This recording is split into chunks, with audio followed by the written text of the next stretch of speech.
Yo, what's good, YouTube? It's your boy ALLDAY0511, aka Ricky Raymond Jr. We're back out here in another podcast. Now, look, before we even hop into this podcast, this segment, I want to talk to you guys today, man. I want to thank you guys for helping me attempt the rare three-peat. Even though the Warriors might not have been able to do it, we were, and we have hit over 200 views on my past 3 videos, and all of that was done within a week's time. So I want to give you guys a lot of props. I want to thank you guys so much for all your support that you've given me. Show me, liking the video, commenting, giving me your thoughts and opinions, just kind of being a fan of basketball, man. It really has motivated me and pushed me to want to put out more videos to you guys all the time. And I do want to apologize for the absence, but like I tell you, I always do wait. I like to do a lot of research on my videos, and I don't put out half videos, so I like to, if I don't feel comfortable in the video, trust me, I'm not going to upload it. So yeah, today is draft day. The Pelicans are going to be on the board with that #1 pick. I think if I'm the GM of the Pelicans, David Griffin, as soon as that timer ticks on, I think I'm automatically saying, okay, you know, whoever we're going to have read out our draft pick or whoever goes out there, I think that you send them out there automatically, because I feel like you want to send off the signal that this is the guy that we look at as our future. This is the guy we know is going to help our future. And we're committed long-term with this kid, Zion Williamson, no hesitation. I don't think you should wait 2 minutes, 30 seconds. I feel like as soon as Adam Silver comes out there, does this announcement, as soon as Adam Silver's walking off stage, we need to be walking on stage, basically. Like I said, I think that this is a great step to show that this is a new era of Pelicans basketball. This is going to be a new franchise. Basically, we're restarting our franchise. We click the restart button. This is us. We're starting all over again, and we're going to reboot it by showing confidence in a 18, 19-year-old kid coming out of Duke, 6'7", named Zion Williamson, and we see him as the future of basketball. Okay? Now, with this trade that the Pelicans made for Anthony Davis, we also acquired the 4th pick and 3 first-round picks the next year, but we don't have to talk about that today because this video is really just concerning over who do we take with that #4 pick. Now, I think if we were to keep the pick, I think we have 2 options here. I think we could keep the pick, and I also think that we could trade off the pick. Now, if I'm the New Orleans Pelicans and I'm David Griffin, I'm trading off that pick. I never like to get caught up into the fantasy of rebuilding through the draft, because at the guys that you're taking that you think is going to be the future of the league, you know, 6-7 years down the line, you know what I mean? Why wait for somebody like that 6-7 years down the line when we can get some veterans who not, and when I mean veteran, I'm not talking about a 34-year-old Chris Paul. I mean maybe like some 26-year-old, maybe Bradley Beal, or a 24-year-old Miles Turner, 23-year-old Miles Turner, I believe. I think Miles is in his young 20. 23-year-old Miles Turner. Option at getting Clint Capella. Well, I'm not a fan of Clint Capella. I'll say that. I don't think we take Clint Capella. But you see what I'm saying? When we have an option to be able to get some veterans, pull in some veterans, and build them around Zion. And when I mean veterans, I mean young veterans. Like I said, not no Chris Paul or DJ August, you know, nothing like that. I mean, we're talking about some young, just got off their rookie deal, signed a max contract veterans. Bradley Beal is the guy that I have in mind. I feel like if I am David Griffin, and if they say, if the Washington Wizards favors that #4 pick so much that they want to do a pick swap for a player, and that they think that John Wall is going to be their future, or whatever they have in future for John Wall, I think you take that, no hesitation. You don't even look at the draft class. You don't even pay attention to that. I think that that is something I would do. I would trade away that 4 pick in a heartbeat for Bradley Beal. Now, Pelicans already have a set shooting guard. Yes, I know that. But I just cannot pass up on a guy who has played 82 games in the past 2 seasons. Hasn't missed a game yet. Averaging over 30 minutes. Shooting 25+ points a game. I mean, I just cannot pass up on a guy like that. You telling me you can play 2 consecutive NBA seasons, to say that, granted, you didn't make it to the playoffs last season, but you were in the playoffs the season before. They haven't really had too much playoff success, but I cannot pass up on a guy like that when, like I said, my motto, I'm not the type of guy where I want to rebuild through the draft. Now, to say that we were to keep this pick, I look at Jared Cover. He's a nice pickup. I feel like the two guys that you have is Jared and DeAndre. Jared's 6'7" guard, close to 7-foot wingspan. DeAndre Hunter, small forward, 6'7", 6'8", give or take. 7'2" wingspan. I think he has the potential to be Kawhi Leonard if we do decide to keep the pick. That's who I'm taking. I'm not taking anybody else. But I think as David Griffin, I don't think that this is. I think that you have a opportunity to be able to draft a player. Excuse me, draft a really good player, but you got 6 or 7 years down the line. When you have an organization that has all the right pieces, I feel like Lonzo Ball, Brandon Ingram, especially around Drew Holiday. I mean, Lonzo's game's just gotten 10 times better. Like, don't get me wrong. Don't get me wrong, but LeBron was. I'm pretty sure LeBron was a great motivation guy. I'm pretty sure he was a great mentor to Lonzo Ball, basically. But I think with Lonzo being able to watch LeBron and how he was able to lead a team and lead a locker room, I think Drew Holiday is going to be able to show Lonzo and teach Lonzo how to become a way better off-ball player. I don't think a lot of people give Drew Holiday his credits for being how smart of a basketball player he is. I think Drew Holiday also picked that up from Rajon Rondo. I mean, like I said, having Rajon Rondo on the roster last year helped this Pelicans organization so very much that some of these guys have kind of picked up on the traits already. I mean, for instance, we had Drew Holiday almost like a mirror image of when when LeBron James was getting ready to leave Miami. You had Dwayne Wade come out to the flight just to talk to him. Really wasn't telling, okay, LeBron, I'm going to try to talk you into not going to Cleveland, staying here with Miami. Let's win another chip, or, attempt to go win another chip. You had the same thing with Drew Holiday in the offseason with Anthony Davis. Talking to Anthony Davis, I don't think Drew Holiday really kind of forced or tried to force AD to stay. I think Drew just kind of wanted to talk basically to Anthony Davis, man. And I mean, those are great guys that you have on your team right here. And like I said, Lonzo Ball, Drew Holiday, that's going to be a duo in the backcourt that is must see TV. Then, like I said, that's not even talking about the guys like Zion Williamson. I mean, a lot of people don't talk about Jahlil Okafor. I mean, Jahlil, we seen a huge upside from when he played when AD was down and during all the trade talks. He was more inconsistent at times, but he still showed that he can get rebounds, get blocks. Was basically almost like a Draymond Green, just without the playmaking. I mean, he basically did all the gritty work for the New Orleans Pelicans.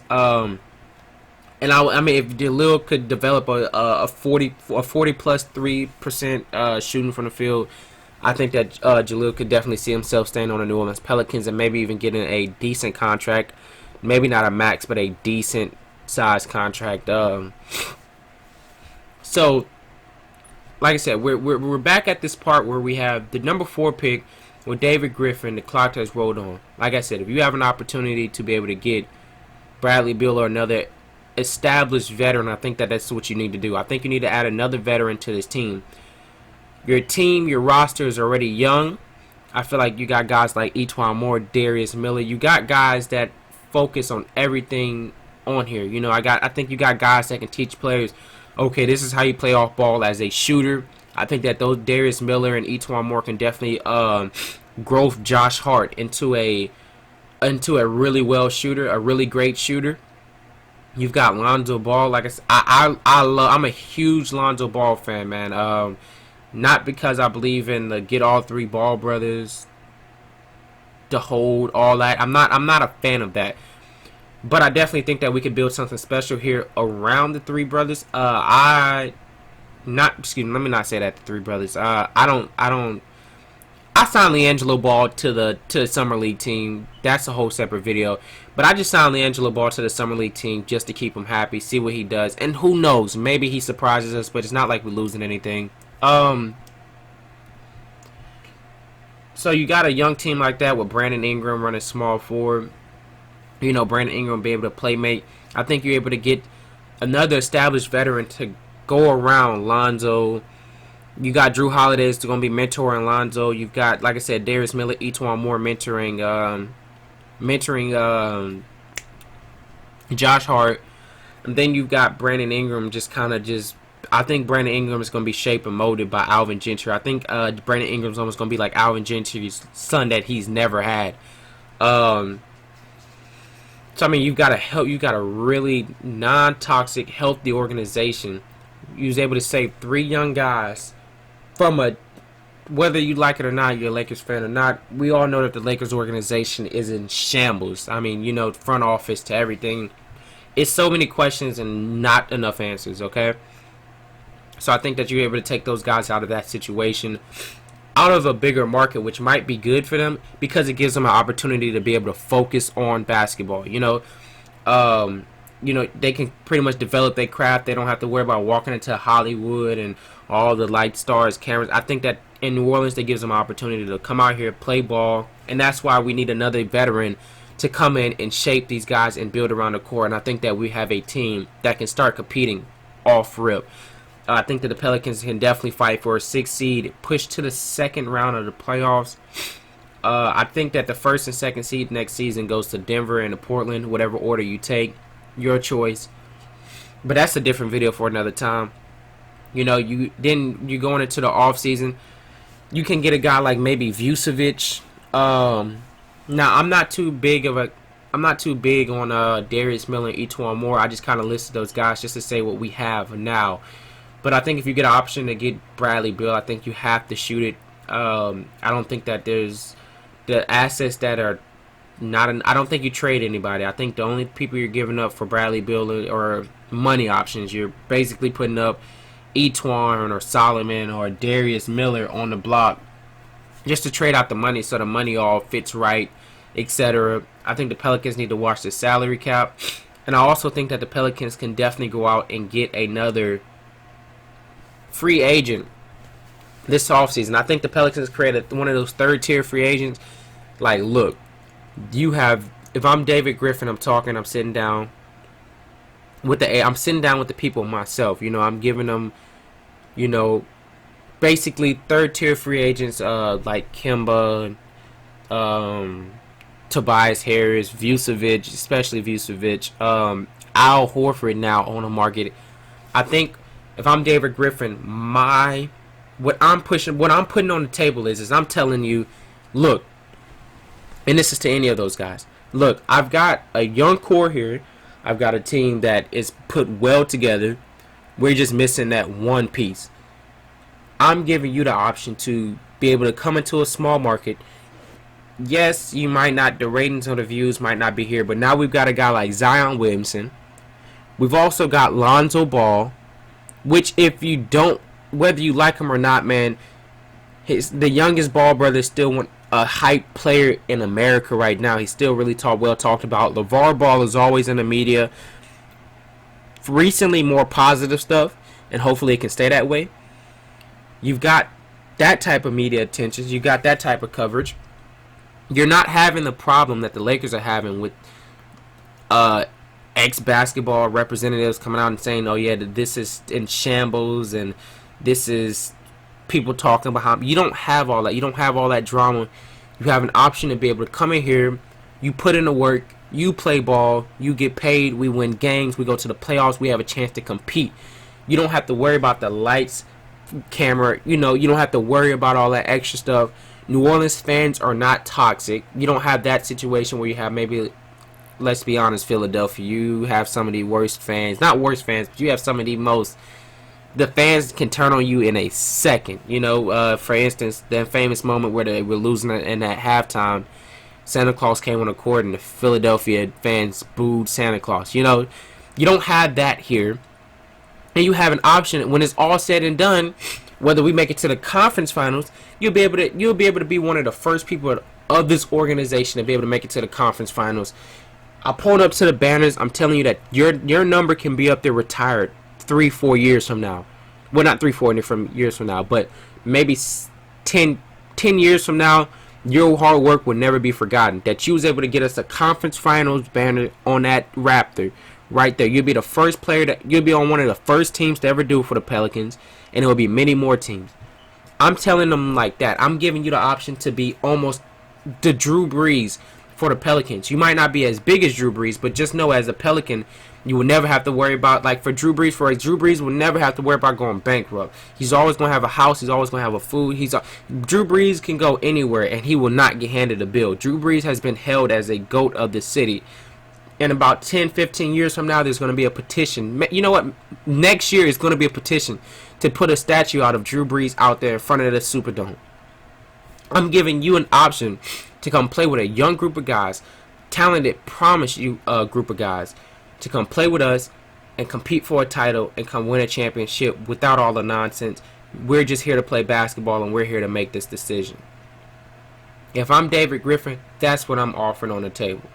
That's what I'm telling them. That's what I'm telling these third-tier free agents. I'm telling them, instead of sitting in the light behind Kemba, for example, instead of going to LA to go sit behind LeBron, Anthony Davis, and then you're the third-tier guy, every game you lose, look at Kevin Love. He got blamed for every game that they lost. Kevin Love, well, LeBron had 30. AD had 25. You only had 13, Kemba. Well, when you don't have the ball in your hand, and that's how you was able to function, and that's how you was able to do so much, and that's kind of how you became successful at your old organization, was because you was able to have the ball in your hand, and now you have to go from being the first option to the third option, or even fourth option, because now you're going to play alongside Kyle Kuzma. Kyle Kuzma needs the ball in his hand too to be productive.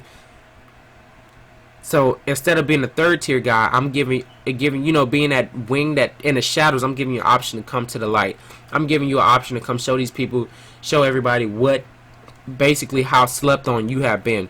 Giving you an option to show that you can compete. Giving you an option to show that you are a superstar. Giving you an option to be able to have your foot down, to be able to make your decision at basically being a leader for this team, Tobias, I'm giving you an option to maybe, Tobias Harris, I feel like Tobias is staying in Philadelphia. I think that he thinks that he has a good chip, but it's still the thought that matters. Vucevic, you play in Orlando, you're playing in the Eastern Conference. Yes, the weaker Eastern Conference, but what has your team done in this offseason to help your team get better?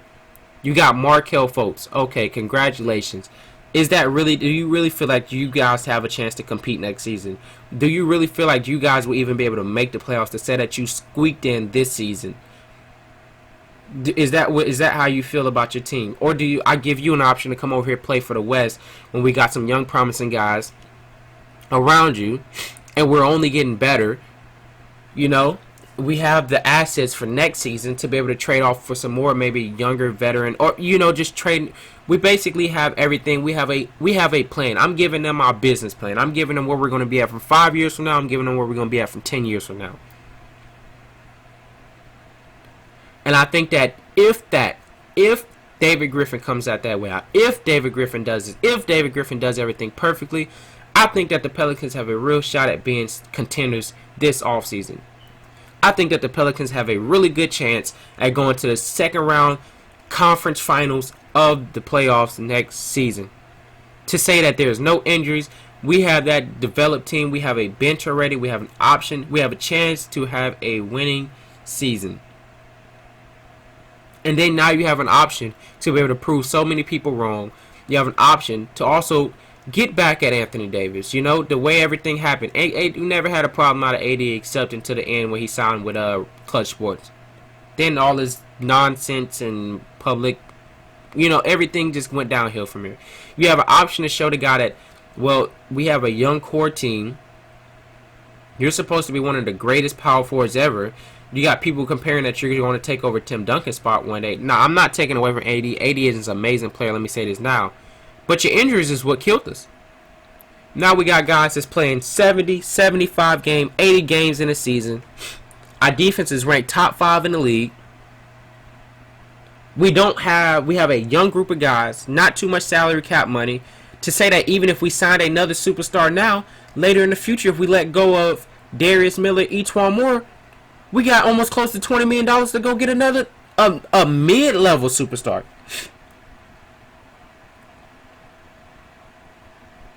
So the options right here for the Pelicans are, they have their entire program. There is no wrong or right option for the Pelicans tonight. Now, if you guys don't follow me on Twitter, follow me at ALLDAY0511. It's exactly as my YouTube name. And I mean, let me know what you guys think. I mean, I would love to hear what you guys think about these trades. I would love to see what you guys think about who we're taking with the pick if we decide to keep the pick. I would like to see who you guys think, man. Because, I mean, I feel like the Pelicans really have a chance to be something really special this season, man. And, yeah, like I said, man, I would like to appreciate you guys so much for all the support that you guys show me. Let me know what you guys think in the comment section. Are you keeping that draft pick, or are you trading it away for another young veteran that can play alongside Zion? Let me know down in the comment section what you guys think, man. Let me know, what do you guys, I know I don't want to bore you guys with just Pelicans videos, but this is just one of these, I like to cover small market things, and due to the fact that me being so close to New Orleans, I get to see so many little things that may not be put on ESPN or First Take or Undisputed, you know? And I also know that it goes the same way with me. I might not see small things that go in your area, small stories that are going on. Maybe your facility got an extra $1 million in your training facility, or maybe they fired a head trainer on your staff, you know? So that's why I keep social media. I'm not a big social media guy, but I keep that so I can kind of communicate with you guys. So if you guys do see things like that, or you think that it's a good story, just kind of send it to me, man, and I'll definitely do my research, do a video, and of course I always will give my subscribers a shout out. And I want to give you guys a huge thank you again, man, for all the support that you guys giving me. We 3-peat. Let's go ahead and make the attempt to 4-peat here. Share the video, like the video, comment. Let me know what you guys think down in the comment section. You keeping that 4th pick? And if you are, who are you taking? And if you are trading it, what are you trading it for? Who and what for, man? So yeah, it's your boy ALLDAY0511. I appreciate you guys for taking the time out to sit with me. And yeah, I'm out.